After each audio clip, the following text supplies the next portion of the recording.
Gravando. Obrigada, bom dia a todos. Hoje, dia 3 de maio de 2024, iniciamos a sessão virtual da 8ª Câmara Julgadora do Tribunal de Impostos e Taxas, que está sendo gravada. Estão presentes à sessão de julgamento eu, Isabel Nil, doutora Maria Helena Tavares, doutor João Carlos Silag, doutor Geraldo do Carmo Nascimento e doutor Antônio Tortello, representante fiscal. Estão também presentes para realização, sustentação oral e acompanhamento dos julgamentos, doutora Paloma Carota e doutora Estela Idio. Vamos lá. Então, iniciando aqui pelo processo 41.50.567 Ford Motor Company Brasil, processo de relatoria da doutora Maria Helena. Está presente a doutora Estela para a realização de sustentação oral. Então, bom dia, doutora Estela. A doutora Maria Helena vai fazer uma breve apresentação do caso e depois será aberta a palavra para a doutora. Tá bem? Bom dia a todos. Eu cumprimento a minha presidente, doutora Isabel, meus pares, doutor João e doutor Geraldo, doutor Tony. Bom dia, Oswaldo, novamente. Bom dia aos advogados que nos acompanham. Eu vou fazer um breve relato do processo. As operações, elas se referem ao ano de 2018. Inicialmente, o auto de infração teve 5 infrações, mas houve o pagamento de 2.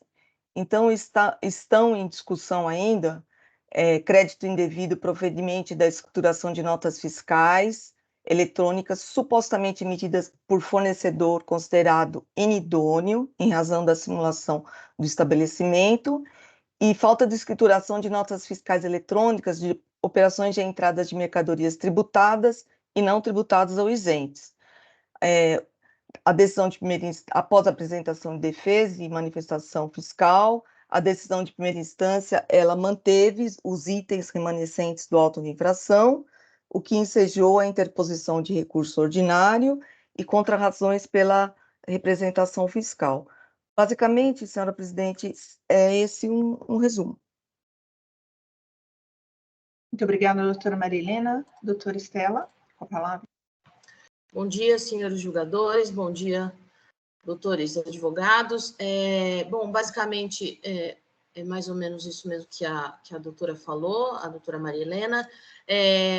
Com relação às razões da recorrente, com relação ao item 2 do auto, que diz respeito sobre as operações praticadas entre a recorrente e a empresa considerada inidônea, verifica-se que a decisão que foi combatida pela empresa, Ford, ela é contraditória, porque, primeiro, ela fala que, mesmo que a autuada ela esteja de boa-fé, não é possível afastar a infração que foi cometida, uma vez que a responsabilidade tributária independe dessa intenção, conforme consta no artigo 136 do CTN.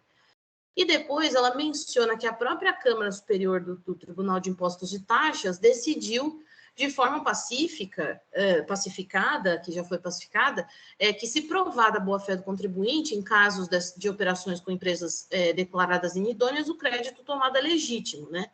Então, nesse caso, ocorre que a recorrente ela demonstrou a boa-fé desde o início, ela juntou na impugnação com os comprovantes de pagamento que foram efetuados por essa empresa metalúrgica nessas aquisições de mercadorias que foram em 2018.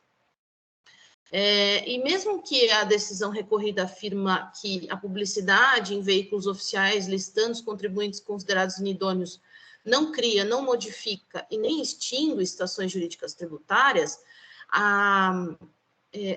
essa publicidade da inidoneidade da empresa foi a única forma que a recorrente tinha de ter conhecimento dessa situação, né? Como se sabe, essa anulidade da inscrição estadual dessas empresas que são consideradas inidôneas, elas só acontecem depois de um processo de investigação que é feito pela Cefaz, que é denominado Procedimento Administrativo de Constatação de Nulidade, PCN, e a partir de dados e informações que são colhidos, foi determinada a penalidade aplicada à empresa considerada inidônea.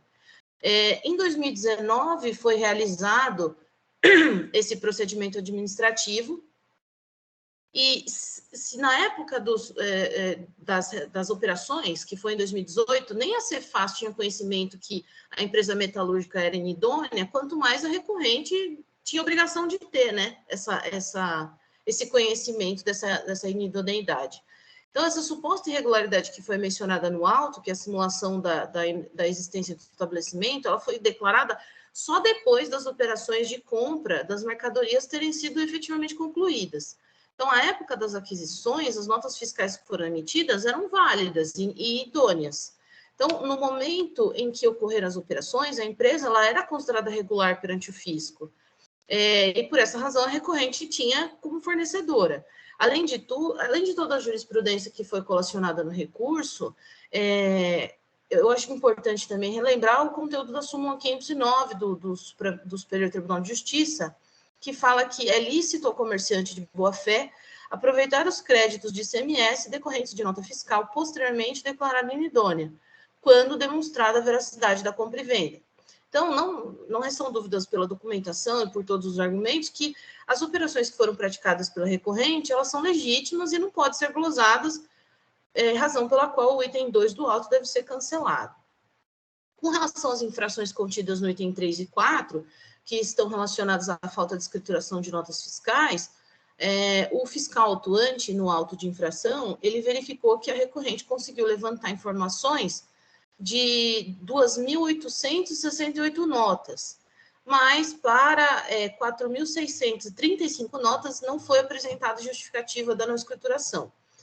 Como se sabe, a Ford ela é uma empresa de dimensões enormes, é uma empresa multinacional que pratica inúmeras operações diárias e ela tem mais de 4.000 fornecedores, ela emite mais de 200.000 notas fiscais por mês. Então, no prazo que foi conferido a ela para fazer a reunião dessas 4.000 notas, ela não conseguiu reunir todas de forma a apresentar para o fiscal autuante. Então, visando a preservação do princípio da verdade material, a recorrente ainda está em busca do restante dessas informações, visto que são de 2018, né? Tem aí 7 anos, 7 anos, mais ou menos, requer, então, que os autos sejam baixados em diligência para que ela possa localizar essas mais de 4.500 notas, nos termos do artigo 30 da Lei 13.457. Então, ante todo esse exposto, a recorrente requer, primeiramente, que os autos sejam baixados em diligência, para que ela possa terminar de realizar a comprovação do não cometimento das infrações 3 e 4, e, posteriormente, que seja julgado integralmente procedente, cancelando o item 2, conforme já foi exposto, e o item 3 e 4 após a juntada de toda a documentação. Essas eram as razões e agradeço muito o tempo de vocês. Doutora Estela, parabenizo pela sustentação oral e pela objetividade. Devolvo a palavra para a doutora Maria Helena. Obrigada, presidente. Doutora Estela, parabenizo pela sustentação oral. Realmente espelho o que aconteceu no processo, mas data vênia eu entendo que não assiste razão a recorrente. Explico. Primeiramente, no primeiro argumento de contrariedade da decisão, a recorrente sustenta que, de um lado, fala que mesmo que se fosse comprovada boa-fé, a infração estaria configurada, e, por outro lado, se for comprovada boa-fé, deve ser afastado, né, a exigência. Eu entendo que foi só uma forma de colocação do julgador de primeira instância, porque ele fundamenta.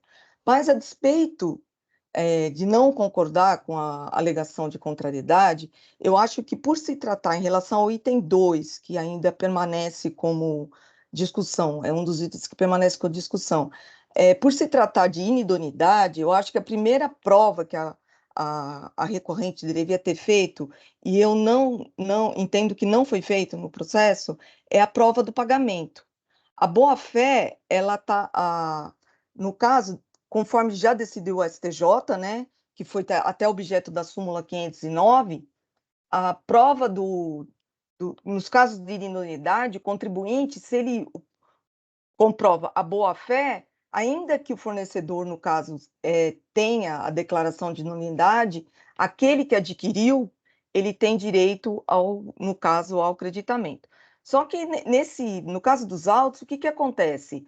Tanto na defesa quanto no recurso, a recorrente alega que juntou os documentos, os comprovantes de pagamentos, né? Só que se a gente analisar os comprovantes, né, esses comprovantes, a gente vai ver que são registros contábeis e cópias de pagamentos diversos por via bancária, que os valores, eles não têm correlação com o total escriturado, com o objeto do auto de infração.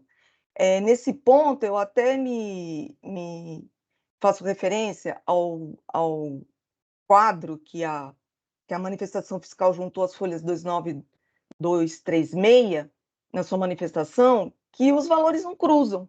Então, de um lado tem o valor que foi objeto da glosa do auto de infração, do outro tem o valor, os valores dos comprovantes, mas são valores que não cruzam.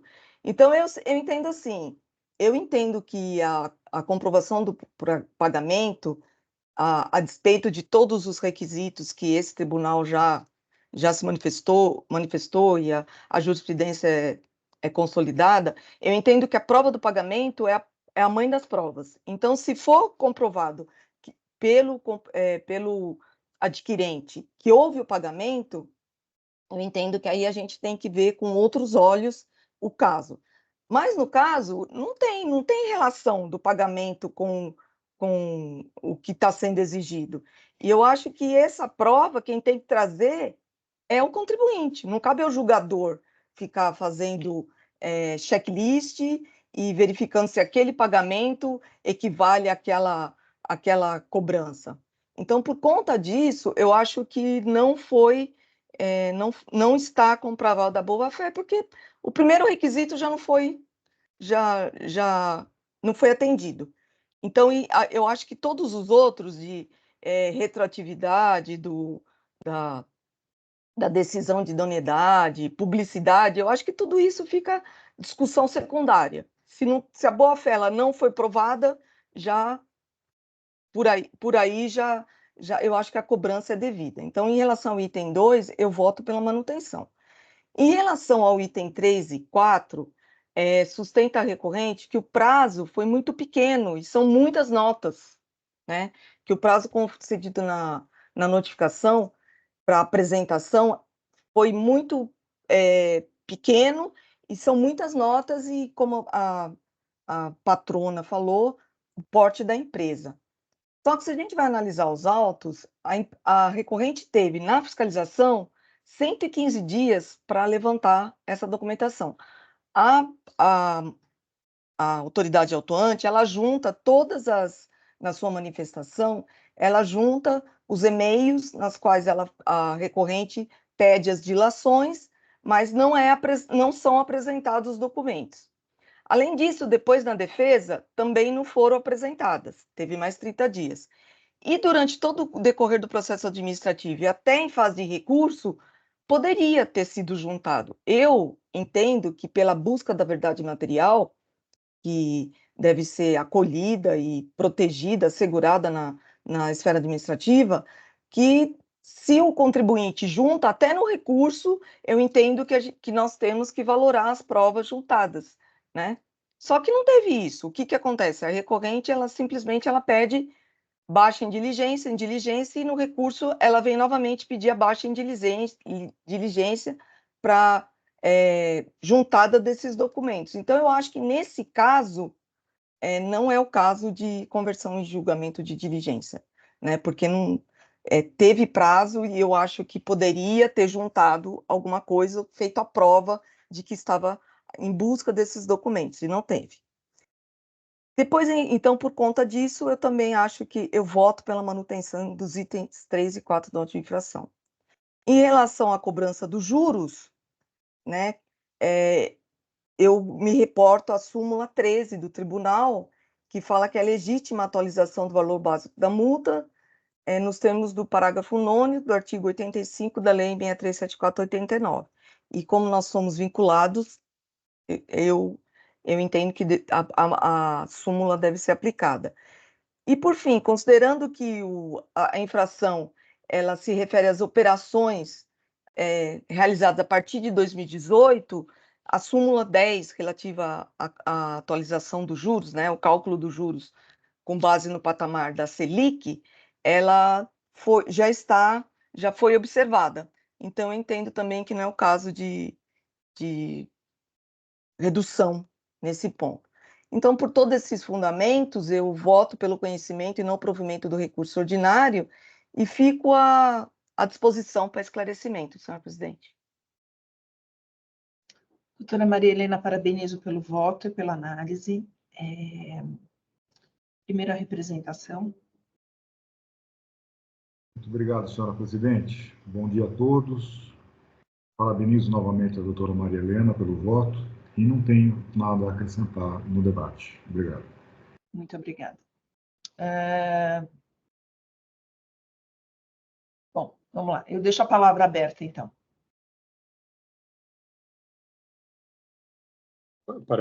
Bom dia a todos. Parabenizo a relatora, a doutora Maria Helena, que apreciou muito bem todas as questões trazidas no processo e realmente a lide se resolvia pelo exame das provas e o contribuinte, conforme foi bem apresentado pela relatora, o contribuinte deixou de aproveitar as oportunidades que teve para trazer as provas que poderia ter trazido se tivesse para desconstituir as acusações. Como não fez isso, as acusações restaram plenamente comprovadas, infrações caracterizadas, portanto, pelo perfeito voto e vou acompanhar. Obrigado. Obrigada, doutor Silag. Eu parabenizo a doutora Estela pela sustentação oral e rendo homenagens à doutora Maria Helena pelo brilhante voto proferido e uma análise perfeita do processo, a quem eu acompanho na decisão. Obrigada, doutor Geraldo. Bom, doutora Maria Helena, sem outras considerações, que acho que o seu voto considerou todas as questões trazidas aqui, todos os argumentos trazidos pela recorrente. E se não há documentos, não há provas, doutora, suficiente para infirmar a ação fiscal, não há o que se discutir. Eu olhei aqui a defesa, olhei aqui os documentos, realmente entendo que são insuficientes. Então, acompanho a doutora também. Vou encerrar debates, questão do Selic superada, ok.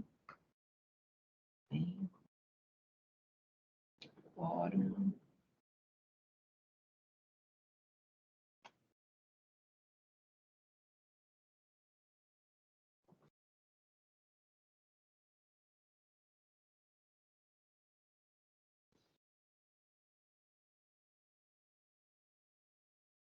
Doutor Silag.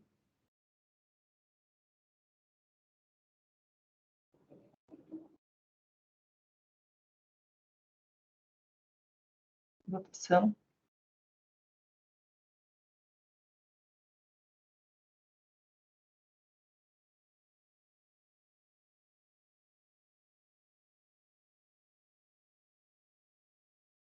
Bom, doutora Estela, então o processo 41.50.567, o recurso ordinário foi conhecido e não provido. Esse é o resultado nos termos aqui do voto da doutora Maria Helena.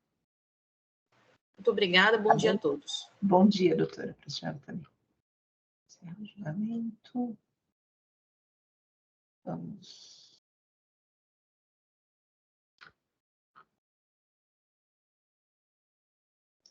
Então, o próximo é o 41.48.098, H Armazéns, processo de relatoria do Dr. Silag. Está presente a doutora Paloma para acompanhamento do julgamento, Dr. Silag. Obrigado. Bom, acredito que realmente não há necessidade de fazer sustentação oral, nesse caso. É um recurso ordinário constando de instante.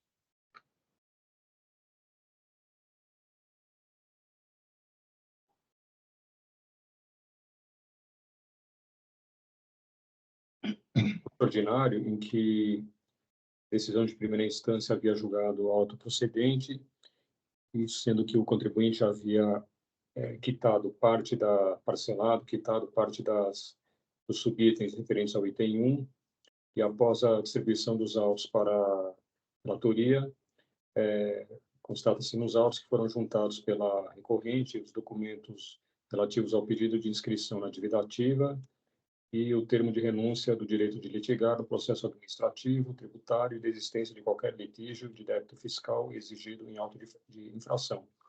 Assim, uma vez verificados a renúncia ao direito de litigar pela autuada e bem como a inscrição na dívida ativa do débito fiscal remanescente presente auto, então constata-se a perda de objeto do recurso ordinário, julgamento. Então, nesse sentido, eu deixo de conhecer do recurso para que os autos sejam encaminhados à origem para as devidas providências. Esse é o meu voto. Obrigado, doutor Silag, parabenizo pelo voto. Bom, acho que a questão é bem simples. Algum apontamento pelos demais, representação? Não preciso nem passar a Acompanho, palavra. não tenho o que fazer. Não preciso nem passar a palavra. Também acompanho. Representação, ok? Muito obrigado, não vou acrescentar nada ao debate. Obrigada. Então, encerrar debate. Muito obrigada, gente. Quórum, espera só um pouquinho, doutora, deixa só a gente encerrar o processo. Espera aí que nós vamos votar agora, só um minutinho, só para fazer os registros aqui. Em votação.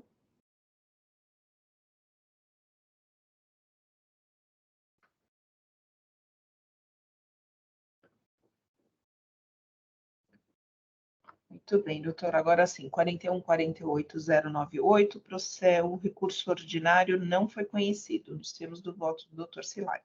Pronto, doutora. Perfeito, muito obrigada. Obrigada, senhora. Encerrar julgamento. Ok, pronto. Bom, senhores, acho que podemos aqui seguir, então. O próximo, 41.47.343, na Cata Automotiva, processo de relatoria do Dr. Silag, é um recurso ordinário, não temos inscritos para sustentação oral ou acompanhamento do julgamento. Então, Dr. Silag, se quiser fazer um resumo do caso, depois o contribuinte terá acesso à íntegra do processo do voto quando for publicado. Ok, obrigado. É um recurso ordinário e também foi decidido em primeira instância pela procedência do auto de infração. Havia sido determinada pela representação fiscal na diligência dos autos à origem para esclarecimento de eventuais incorreções existentes no levantamento fiscal, conforme alegado pelo contribuinte. Em atendimento à diligência, o auditor fiscal autuante refez os cálculos dos estoques de mercadorias da recorrente, emitiu um intitulado rascunho do demonstrativo de débito fiscal, refletindo a constatação de que haviam sido indevidamente incluídos valores relativos a material de embalagem e custos de mão de obra para o período de 2017. Aliás,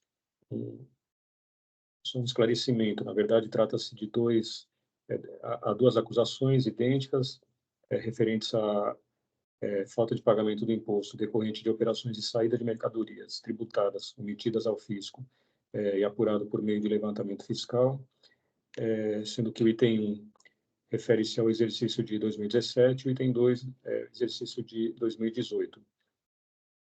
Com relação ao item 1, após esses ajustes referentes ao material de embalagens e custos de mão de obra, o auditor fiscal concluiu que não existiam as diferenças de saída de mercadorias que haviam sido apontadas. E, nesse sentido, ele propôs a exclusão, ou seja, o cancelamento integral do item 1, no que foi depois acompanhado nesse entendimento antes disso, foi acompanhado pela representação fiscal. Após o recurso ordinário foi julgado pela 4ª Câmara Julgadora, que decidiu pela conversão do julgamento em diligência para que o contribuinte fosse notificado a se manifestar sobre as alterações propostas pelo auditor fiscal, referentes à exclusão do item 1. A recorrente manifestou-se, concordando, claro, com a exclusão, porém, manifestando que não haviam sido devidamente apreciadas apreciado a documentação referente ao item 2, que, se assim fosse, também deveria ser cancelado o item 2. Indo ao meu voto, preliminarmente, eu entendo que não procede a alegação do contribuinte de que, pelo fato de ele ter uma boa classificação no programa nos conformes, então ele não deveria ter sido autuado, uma vez que o programa nos conformes, uma ótima classificação, na verdade, beneficia o contribuinte em diversos fatores, mas não o exime de, uma vez constatada uma infração, de que ele seja devidamente autuado. E também, uma vez iniciados os trabalhos fiscais, como no presente caso com a emissão de uma ordem de serviço fiscal, essa espontaneidade do contribuinte nos termos do artigo 138 do CTN. Portanto, afasto essa alegação.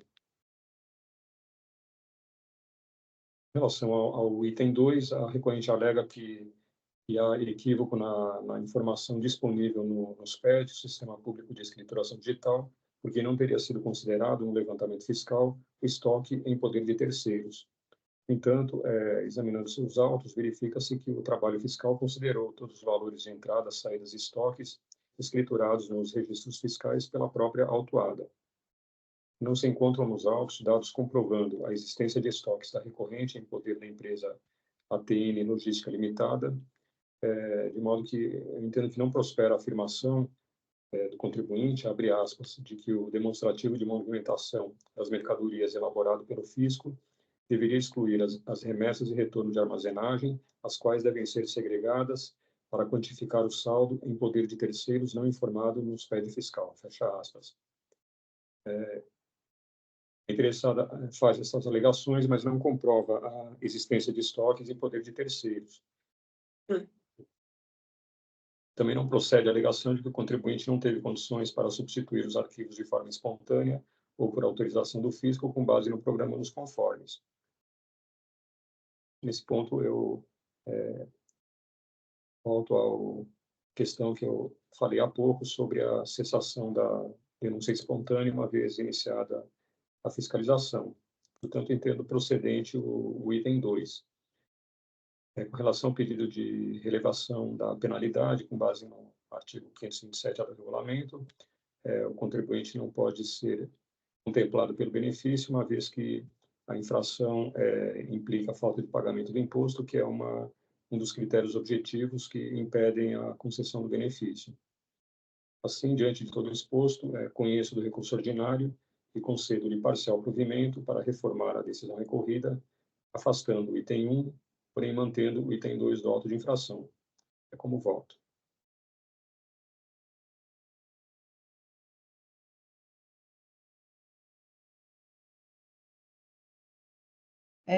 Doutor Silag, parabenizo pela análise e pelo voto. Representação. Muito obrigado, senhora presidente. Não tenho nada a acrescentar ao voto detalhado e muito bem, explicando muito bem a situação. Então, eu me abstenho de qualquer comentário. Obrigado. Obrigada. Palavra aberta aos demais. Eu também parabenizo a análise do doutor João. Em relação ao item 1, né, teve o próprio reconhecimento, e no item 2 é prova, né? Não tenho que argumentar, né? Contra a prova, se a contribuinte ela alega uma coisa, mas os autos demonstram outra. Então, eu vou acompanhar o voto do relator, presidente. Obrigada, doutora Maria Helena.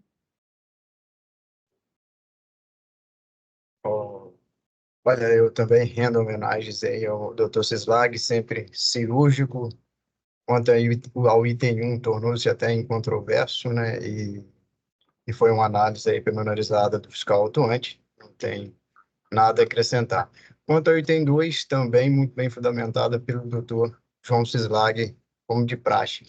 Eu só trago uma questão quanto ao item 2, na verdade é uma dúvida, porque na primeira instância, se eu estivesse analisando aqui o que não foi analisado, porque a diligência foi promovida pela Câmara Julgadora anterior, né? As folhas 69 e 76, com a exclusão do item 1, o fiscal atuante tem um pequeno reflexo no levantamento de 2018. Quando a gente observa na observação, houve um aumento de crédito tributário que deveria ter sido cobrado nesse item 2 de quase R$100.000, 90 e alguma coisa, 90 e poucos. Isso, na primeira instância, nós baixaríamos para fazer RET-RAT. E eu fiquei na dúvida, analisando esse processo ontem, se o RET-RAT é uma faculdade também na Câmara Julgadora ou não. Eu confesso que eu fiquei na dúvida porque a lei traz após apresentada a defesa, né? E, lógico, o RET-RAT também deveria ser analisado aqui à luz se ainda é possível, tendo prazo decadencial ou não. Se fosse o caso, eu confesso, como sou novo aqui, não sei se vocês ainda pudessem me ajudar nesse quesito, se é possível RET-RAT em Câmara Julgadora, se os senhores já fizeram alguma vez. Olha, doutor Geraldo, de minha parte está trazendo, acho que até uma novidade, mas eu gostaria de ouvir aqui a representação, doutor Silag, não sei se foi observado, se percebeu alguma coisa na manutenção do item 2, como o doutor Geraldo está apontando. Eu me refiro, para ser mais específico, doutor Sislag, a folha 6976, a gente observa que quando ele faz o ajuste do levantamento fiscal de 2017, obviamente isso tem reflexo no estoque inicial de 2018, então a gente observa que há uma alteração de diferença de entrada de 110 mil, ela foi para 120 mil, isso em quantitativo. E em valores, ele traz lá no campo observação, lá embaixo. Ele até traz o cálculo de ICMS devido de 1.144.000, ao passo que logo na folha seguinte ele traz 1.050.000 para manter o mesmo, até porque ele não poderia fazer em sede de diligência, a meu ver, um RET-RAT, porque não foi determinado pela última Câmara Julgadora, né, que analisou esse pedido de diligência. Eu fiquei meio assim, porque no curso de juiz do TIT, me foi falado, eu não me lembro mais por qual palestrante, que o poder de determinar a RET-RAT caberia só à primeira instância. Eu fiquei com isso na cabeça e agora surgiu de fato aqui esse fato concreto e eu fiquei na dúvida. Se os senhores não têm, se aqui na segunda instância teria também, porque na primeira instância esse aqui é o caso típico que nós devolveríamos ao fiscal atuante para fazer o RET-RAT. Desculpa, qual é a página? Vamos voltar lá um pouquinho. Desculpa, não ouvi, doutor Isabel. A página? Qual é a página? A página que me refiro é a 6976, o parecer da diligência. 6976. Eu acho que nesse caso, se fosse para a gente voltar de modo diverso, eu acho que não caberia o RET-RAT. Eu acho que a gente teria que anular a decisão. Exatamente. Eu acho que eu acho que não cabe, né? Desculpe. Representação? Não, eu tenho a impressão que realmente não cabe RET-RAT na segunda instância, até por essa questão que a doutora Maria Helena levantou aqui, seria uma supressão de instância, né? Exatamente. Teria que anular o item 2, exatamente. Eu acho. Eu tenho a impressão que pode ser feito, eu confesso não tinha reparado nesse detalhe que o doutor Geraldo nos trouxe, como sempre, nos trazendo o detalhe do processo. Olhos de águia. Talvez... Vamos querer mais aqui. Ressalvando uma avação fiscal, né? Caso a fiscalização entenda e dê tempo ainda na questão da decadência, né? Poderia ressalvar a nova ação fiscal, dado que tem essa informação aí, de que realmente sobrou crédito na hora que refez os cálculos, né? É uma outra saída, doutor Antônio, colocar essa ressalva, né, que o senhor sugeriu, foi colocar a ressalva na decisão, seria isso? Isso, na própria decisão, ressalvada a nossa nova ação fiscal com relação aos a créditos esses créditos. em folhas 69 e 76, né? Mas as operações são de uma saída. 2018, né? Isso que eu ia falar, não dá. As operações Não, são mas de daria, doutora Maria Helena, no entendimento nosso aqui, claro, decadência já é um tema polêmico, né? Mas aqui nós entendemos o seguinte, que no caso de levantamento fiscal, o ciclo se fecha no dia 31 de dezembro. Aí Então, o aplicam fisco o poderia 73. lançar em 2019 e aplicando o 731, a data inicial seria 2020, com final aí em 31 de dezembro desse ano, né? Eu Então, acho que essas foram... eu acho que pode colocar essa ressalva e aí só para ressalvar, mas se não, eu entendo que seria o caso de anular para voltar para a decisão de primeira instância, porque senão dá Eu concordo com a supressão. senhora. Se nós fizermos um hat-hat, acho que agora a senhora conseguiu me Tá. explicar. Um hat-hat aqui não caberia Não. porque... Eu acho que não. Assim, por isso que eu falei, para mim é uma novidade trazer. Acho que essa questão de retiate não temos competência aqui. É engraçado, Quem como deveria ter aqui na feito primeira isso, instância é comum. ele deveria ter feito, né? O de primeira Mas instância. não deveria, doutora Maria Helena, porque essa modificação só aconteceu após a decisão de primeira instância. Ah, tá. Então mais um motivo ainda para a gente não fazer. Aí vai dar supressão mesmo. Vai. Aí o contribuinte fato. pode até alegar uma nulidade e ganhar, né?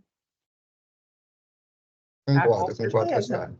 Com certeza. Eu acho que talvez uma sugestão, deixar como o Dr. Tony falou, deixar uma observação na decisão, e eu acho, porque anular... Se for o caso, se assim a autoridade entender. Exatamente. Né? O doutor Cislag está pensativo ali. Vocês estão sugerindo cancelar o item 2 com essa ressalva, é isso? Não. Deixar do jeito que está. Só acrescentar uma ressalva, porque isso só vai ser observado lá na cobrança, certo? Exatamente. Esse processo ainda pode ser que ele tenha um recurso especial do contribuinte, né? Então, quer dizer, ele vai ter uma jornada ainda esse processo. Talvez antes do final do ano ele não chegue na cobrança, se houver o recurso. Então, a sugestão, doutor Cilag, é só deixar uma observação para a autoridade fiscal, se assim entender, realizar um RET-RAT nos termos do que o doutor Geraldo observou aqui. Ou melhor, realizar nova ação fiscal. Nova ação fiscal, desculpa. Porque eu acho que se a gente for fazer assim entender, isso... né? Porque também não é uma obrigação. Se essa autoridade entender, realizar uma nova ação fiscal. Mas vocês estão falando para manter, porém sugerindo nova ação fiscal? Falar que é o caso de análise pela autoridade fiscal, tendo em vista as páginas, a observação que o doutor Geraldo falou. Porque eu acho que a gente não pode fazer isso. E eu entendo também que o contribuinte não provou. Então, o seu voto, para mim, está perfeito em relação ao item 2. Não, o voto eu também acompanho totalmente, doutor Cislag. Não há que modificar nadinha no voto do senhor. Isso aí está perfeito. Seria só uma ressalva para chamar a atenção da fiscalização, né? De repente passou batido aí, né? Deve ter passado mesmo, com certeza. Doutor Geraldo, o senhor não quer fazer uma preferência, então? Posso fazer sim. Agradeço. Eu vou fazer uma preferência sucinta aqui. Isso, seja melhor. Tá.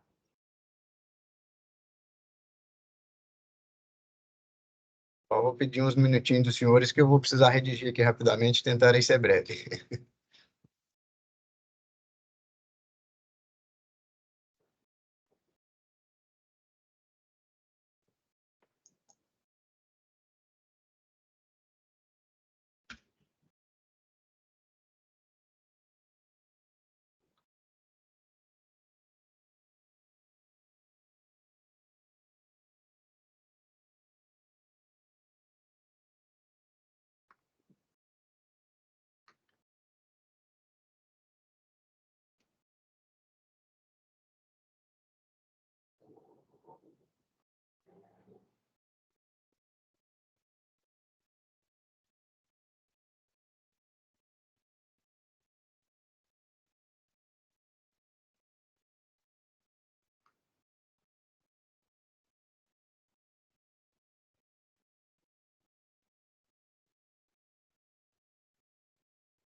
Bem, vamos lá. Eu fiz aqui de forma resumida, só preciso pegar o relatório do... O senhor me concede a permissão para utilizar o relatório do senhor, doutor Cesário? Claro.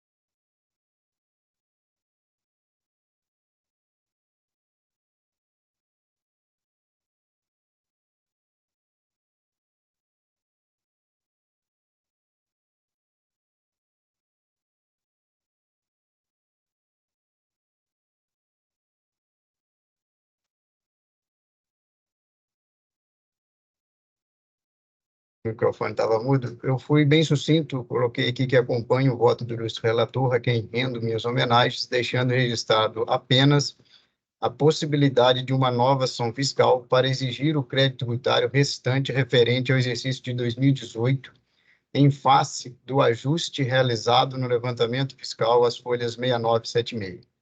Ante o exposto, conheço do recurso ordinário e concedo-lhe parcial provimento para reformar a decisão recorrida, afastando o item 1 e mantendo o item 2 do AIN exordial, ressalvando nova ação fiscal.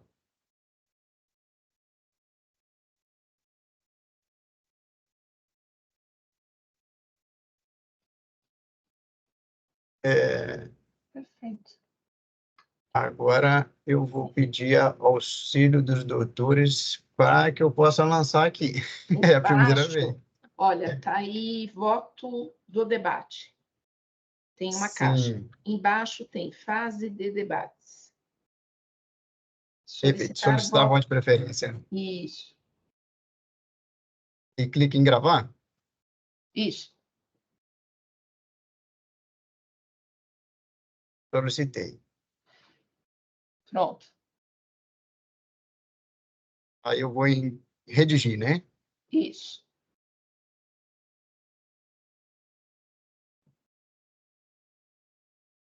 Isso é diferente aqui na primeira instância. Aqui a gente sobe o PDF, né? Aqui vai direto.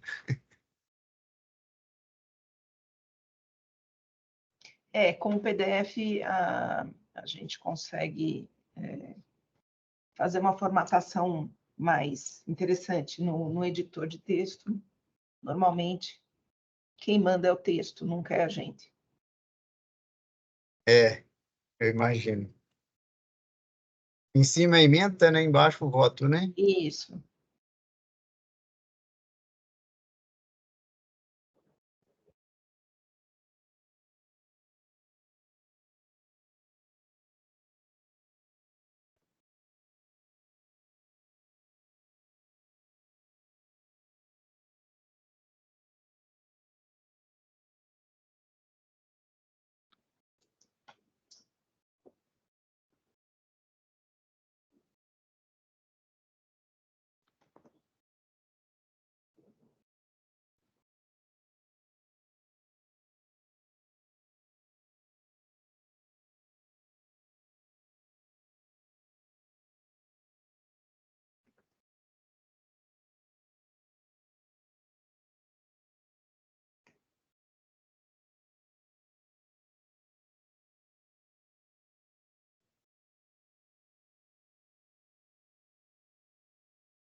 Aí nós temos aqui voto de preferência, questão antecedente ao conhecimento. Não há questão antecedente, anular, retorno.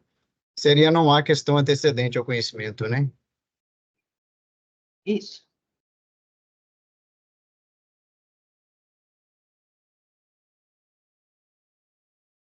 Custo conhecido. Seria na fase de conhecimento, conhecido integralmente com julgamento de mérito, correto? Isso. Por mais que nós estamos dando provimento parcial. Ah, agora sim vem o parcialmente provido. É diferente.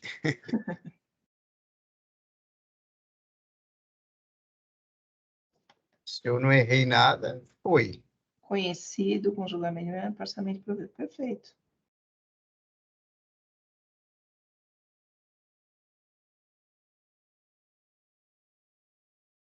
Pronto.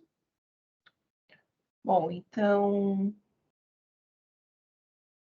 registrados, vou encerrar debates. Espera, deixa eu só ver como é que ficou aqui. Ok, traço em estado, em atendimento, se apresentou. Não, isso aqui eu volto no doutor Select. Só ver como é que ficou do senhor. Acompanhe em volta, disposto, tal, você vai. Ok. Posso encerrar debates, então? Sim, doutora. Eu só vou fazer uma parte aqui. Doutor Geraldo, eu vou acompanhar o voto do doutor João, porque no meu entendimento já decaiu. Tá? Então, eu acho que essa Entendo. fiscalização não poderia ser reaberta agora. Bom, só para deixar registrado. Mas a observação vai ficar. De toda Sim. forma, quando chegar lá na cobrança, o seu voto está lá, né? Estará lá e será observado. Eu agradeço. Então, para Maria Helena, iniciar a votação. Nesse caso, eu tenho que votar também ou não? Não. Nesse caso, não. Então, vamos lá. Então, o processo 41.47.343, o recurso ordinário foi conhecido e parcialmente provido, com as observações do voto do doutor Geraldo, que vai acompanhar aí o voto vencedor do doutor Silag. Então, encerrando a votação, encerrando o julgamento. Muito bem. Então, agora,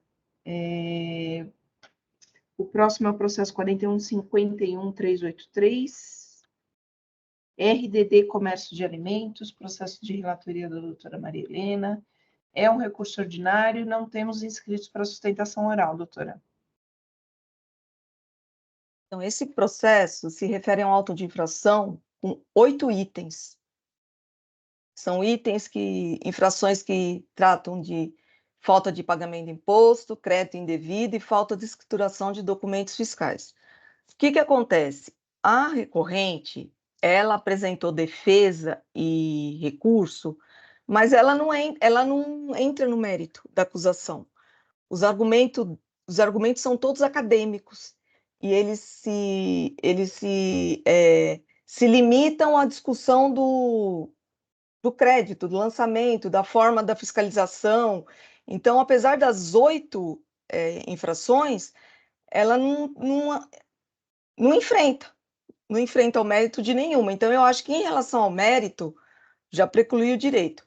Então, em primeira instância, o julgador de primeira instância manteve o auto de infração, foi apresentado o recurso ordinário, teve houve contra-razões da representação fiscal e agora foi distribuído aqui para a minha relatoria. Eu vou só falar mais ou menos o que é, mas se vocês forem ver, são argumentos que não contestam mérito, né? Só fala da constituição do crédito. Então, sem dizer que o recurso, ele reproduz integralmente a defesa, né? Então, são 8 infrações de cunho, a argumentação é de cunho meramente acadêmico, né? Que muitas delas não podem ser nem objeto de apreciação nesta esfera. Então, um exemplo, argumentação relativa à prática de presunção abusiva que afronta os princípios da moralidade, legalidade e segurança jurídica. Eu acho que não dá nem para a gente enfrentar. Toda a parte que argumenta em relação ao lançamento, eu acho que pode ser julgada, né, com a argumentação de que o lançamento foi formalizado, tem todos os documentos, tem a matéria tributável, tem o fato gerador, tem tudo a documentação suporte. Então, quer dizer, os requisitos do artigo 142, desculpa, gente, barulho. Os requisitos do 142 foram atendidos. Depois também tem uma argumentação relativa à presunção, que a presunção não poderia, o lançamento não poderia ser objeto de presunção e arbitramento, só que em nenhum momento tem fundamentação em relação a procedimento descrito nos artigos 509 e 509-A, que trata da presunção, né? E também não tem arbitramento. Então, eu acho que a argumentação fica a pé de fundamento, não tem nem o que contestar. Que mais? Ele também fala que... Aí, no meu voto, eu falo dos anexos do auto de infração, que estão fundamentados, que nos anexos tem os fatos geradores, chave de acesso, data da emissão da nota fiscal, o imposto que foi calculado em alíquota inferior, e depois o imposto apurado calculado com a alíquota efetivamente devida. Depois tem... As infrações estão individualizadas, a fiscalização ela juntou vasta documentação e os demonstrativos que sintetizam e demonstram as informações sobre os fatos geradores, a matéria tributária. Depois, também tem uma argumentação que fala que não foram preenchidos os requisitos de admissibilidade do CTN, então, se o artigo 142 foi observado, então esse argumento já cai também. Fala que não tem demonstrativo que lastreia o período de 2020 a 2022 em relação ao item 1, só que o item 1, ele não tem fato gerador de 2022, e já para os anos 2020 e 2021, se a gente consultar as folhas 12, a gente vai ver que lá está o demonstrativo. Bom, então, realmente é em relação a isso. São todos esses tipos de argumentos que não tem muito o que falar. Eu acho que a decisão de primeira instância ela foi bem analítica em relação a isso, e para mim o que vale o lançamento está de acordo com os requisitos, né, as formalidades. Também ela fala em relação à multa, confiscatoriedade de multa, desproporcionalidade, falta de razoabilidade, mas isso que nós estamos impedidos por força do artigo 28, né, da Lei 13.457. E também pede o recálculo com base dos juros na taxa Selic. Só que os fatos geradores são posteriores a novembro de 2017. Então, o auto de infração já foi calculado com base na Selic. Então, é isso. Não tem contestação do mérito e meu voto é esse. Foi um pouco difícil fazer o voto por conta disso, mas é isso, gente. Se vocês tiverem alguma dúvida, não tem muito mais o que falar, não. Doutora Maria Helena, parabenizo pelo voto, se não há enfrentamento das acusações. Representação? Só gostaria de fazer um comentário que já está nos autos, na verdade, nas contrarrazões ao recurso ordinário, que realmente a autuada não menciona qualquer das infrações a ela imputadas e não afasta nenhuma das provas apresentadas pelo fisco. Então, realmente, fica a tarefa do enfrentamento dos argumentos comprometida pelo fato de que as manifestações da autuada parecem referir-se mais a questões acadêmicas e não às questões de fato que estão aqui colocadas nos autos. Então, parabenizar a relatora pelo voto apresentado e eu não tenho nada a acrescentar novamente. Obrigado. Obrigada. Representação, palavra aberta.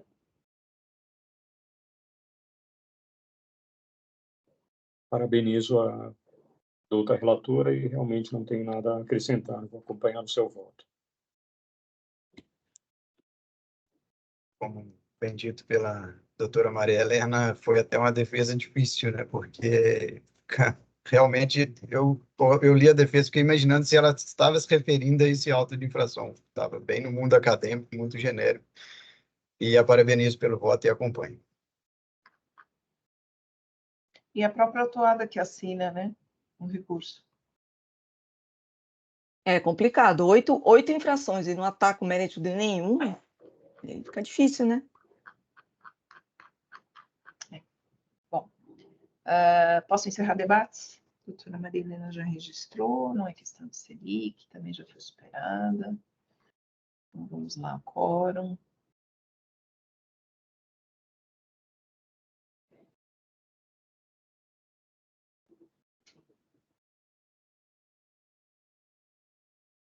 Em votação.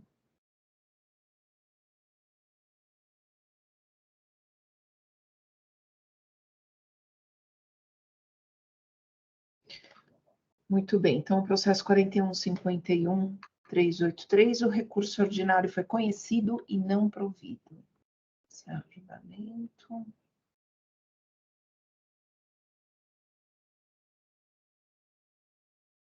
Muito bem, senhores. Todos votados. Pauta concluída. Então, eu agradeço o empenho e dedicação de todos. Agradeço o doutor Geraldo que esteve conosco aí essas semanas. Volte sempre, doutor Geraldo, será sempre bem-vindo. Deixa eu ver tudo. Bom, enfim, tudo encerrado. Então, eu dou por encerrada a sessão de julgamento da oitava Câmara Julgadora do dia 3 de... Nossa, já? 3 de maio de 2024. Obrigada a todos. Oswaldo, poderia fazer a gentileza de encerrar a gravação?